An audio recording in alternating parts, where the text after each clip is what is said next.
സുഹൃത്തുക്കളെ, പിന്നെ ഈ ബോക്സിൽ നിന്നുള്ള തേനീച്ചനെ തേക്കിൻ്റെ തടിയിലേക്ക് മാറ്റിയിരിക്കുകയാണ്. ഒരു തേക്കിൻ്റെ ബോക്സിലേക്ക് റാണിയെയും പൂമ്പൊടി മുട്ടയൊക്കെ വെച്ചിട്ട് അതിന് ശേഷമാണ് ഇത് കൂട്ടിലുള്ള ഈച്ചകളെ ഈ കൂട്ടിലേക്ക് മാറ്റുന്നത്. അതെന്ന് പറഞ്ഞാൽ റാണിനെ ഈ കൂട്ടിലേക്ക് മാറ്റി കഴിഞ്ഞാൽ എല്ലാ ഈച്ചകളും ഇതിലേക്ക് റാണി ഫിർമോൺ ഉപയോഗിച്ച് റാണിൻ്റെ സ്മെല്ലടിക്കുന്നതിനനുസരിച്ച് ഈ ഈച്ചകൾ തീർത്തും ഈ കൂട്ടിലുള്ള ഈച്ചകളൊക്കെ നമ്മൾ പുതുതായിട്ട് വെച്ച കൂട്ടിലേക്ക് മാറ്റാം.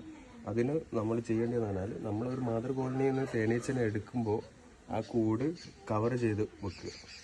ആ ഈച്ചകളൊക്കെ അടിച്ച് പുറത്താക്കിയതിന് ശേഷം നമ്മൾ ഒരു തുണി ഉപയോഗിച്ചിട്ട് മറിച്ച് വെക്കുകയാണെങ്കിൽ എല്ലാ ഈച്ചകളും അതിൽ തന്നെ കയറും. ഇപ്പോൾ നമ്മൾ കുപ്പിയിൽ പിടിച്ചു വെച്ച ഒരു ബോർഡ് സെക്യൂരിറ്റി ഫോഴ്സ് എന്ന് പറഞ്ഞ ഈച്ചകളെ നമ്മൾ ലാസ്റ്റ് ഇവിടെ തുറന്നു വിടുന്നതാണ്. കുറച്ച് ഈച്ചകൾ കയറിയതിന് ശേഷം